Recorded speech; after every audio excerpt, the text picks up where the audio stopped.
Welcome to episode 177 of OTD, your daily dose of soccer history by 17 Laws Guy. It is April 26, 1903. Calle Cruz 21 in Madrid. Not a stadium, not a final, not a trophy ceremony, but a room, a gathering, and an idea brought from the Basque country into the Spanish capital. On this day, a group of Basque students living in Madrid founded Atlético Club de Madrid as a branch of Athletic Club from Bilbao. In other words, this is where Atlético Madrid begins. What I love about this date is that it forces us to see Atlético before it was Atlético, before the red and white mythology, before Simeone, before European finals, before the Metropolitano. At the start, this was quite literally Madrid getting athletic, a Bilbao football transplant in the capital. To understand how we got here, you have to picture Spanish football before Spain had properly organized it. This is still pre-Federation Spain. Football exists, but it exists in islands. In Bilbao, in Madrid, in Barcelona, in Seville, in Huelva. It arrives through ports, British influence, students, merchants, and social clubs. The sport is already alive, but it is not yet governed nationally in a coherent way. That is still to come. Bilbao matters enormously in that early map. Athletic Club traced their roots to the 1890s. Formalized statutes in 1901, wore blue and white in 1902, and very quickly became one of the great early clubs of Spain. The official history also states that in that same first trophies era, the club created an athletic branch in Madrid. So this was not some later invention or romantic backformation. Athletic themselves placed the Madrid branch inside their own early institutional story. And why Madrid? Because Madrid had what capital cities always have: students, mobility, ambition, and people from elsewhere trying to recreate a piece of home. Atletico's official history says the founders were young Basque students in Madrid, specifically from the School of Mining Engineering. Their own club still describes the origin as a branch of Athletic Club, founded by Basque students living in the capital. That is the answer to the central question. They did it because Basques had moved to Madrid and they wanted their football there too. So on April 26, 1903, Atlético Club de Madrid was born. It took their parents' club's identity with it. Same football idea, same athletic name, same blue and white look in the beginning, same first crest too. Atletico's own badge history says the 1903 crest was the same as Athletic Bilbao's, showing the linkage openly rather than hiding it. And when Atletico celebrated its 120th anniversary, the club explicitly marked it with a blue and white shirt, inspired by that first era, and with the original badge on the chest. Even their first football geography tells you what kind of club this still was. Atletico's official history says the first pitch was on land behind the walls of Buen Retiro Park, and the first match was played there on 2nd of May 1903 between members of the club itself.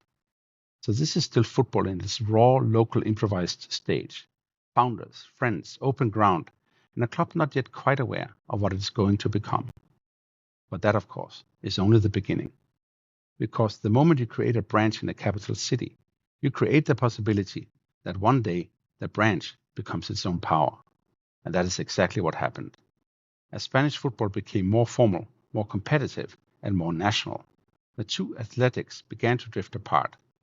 La Liga's own history of the fixture calls it Spanish football's longest-running sibling rivalry, and says that full autonomy was well established by 1921, with both clubs founder members of La Liga in 1928. Sibling rivalry. It gets the relationship exactly right. The Madrid club did not begin as a copycat. It began as family. And you can see that separation happening symbol by symbol. First the colors changed. Athletic in Bilbao switched to red and white in 1910, and Atletico in Madrid followed in 1911. Athletics' official history ties the wider change to Juan Elordi, bringing back Southampton-style shirts from England. Then the badge changed too.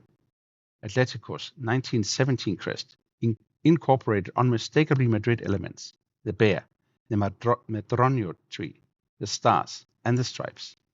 But then, this was no longer just Bilbao and the Manzanares. It was becoming Madrid, Madrid's other great club. And then came the long, strange middle history.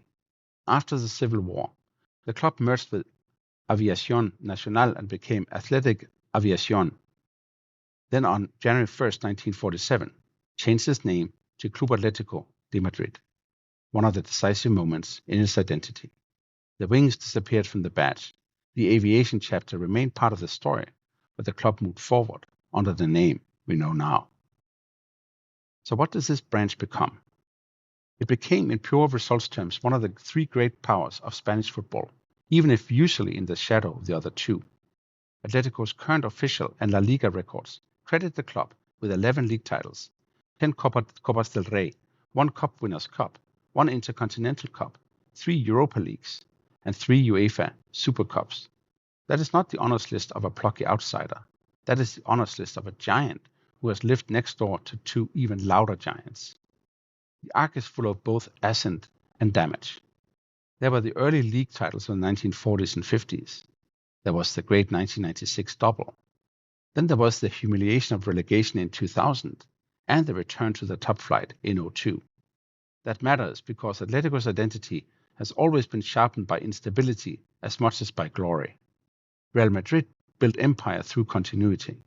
Atletico often built itself through suffering, rupture, and return. Then came the Simeone era, which restored the club's defined self-image to full power. The 2014 and 2021 league titles broke the Real Madrid-Barcelona duopoly again. The club reached Champions League finals in 2014 and 16, even both ended in pain. And even now, 123 years after that room at Calle Cruz, Atletico are still generating new chapters.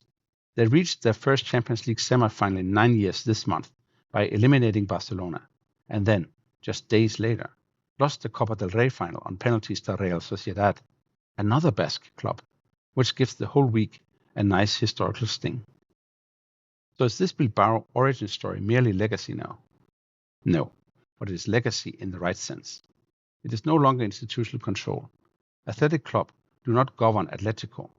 The Madrid club has been fully its own thing for generations, but the origin still lives in the official memory, in the old crest, in the blue and white anniversary tributes, in the way La Liga itself still presents Atletico against Athletic as a sibling rivalry, and then the simple fact that Atletico continue to acknowledge openly that they were born as a branch of Athletic Club. What survives is not dependency. What survives is lineage. And maybe that is the best way to understand April 26, 1903, not as a founding of a completely separate club from scratch, and not as a footnote to Bilbao, but as one of football history's great acts of institutional reproduction, a club idea traveling with students, arriving in the capital, taking root there, and then eventually becoming powerful enough to challenge both the parent spirit and the city's established elite. Before we go, 3 things to take away from April 26, 1903. First, Atlético Madrid began not as an isolated Madrid invention, but as a branch of Athletic Club created by Basque students living in the capital. Second, the early symbols matter. The same name, the same blue and white colors, the same crest tell you that the connection to Bilbao was open, proud, and foundational. And third, the relationship did not disappear. It evolved. The branch became autonomous, then became Atletico, then became one of Spain's great clubs, but the family resemblance still survives in memory, ritual, and rivalry. On this day in 1903, a group of Basque students founded Athletic Club de Madrid as a branch of Athletic Club in Bilbao, planting in the Spanish capital the institution that would one day become Atletico Madrid, a sibling, a rival, and eventually a giant in its own right. That's all for episode 177 of OTD, your daily dose of soccer history by 17 Laws Guy.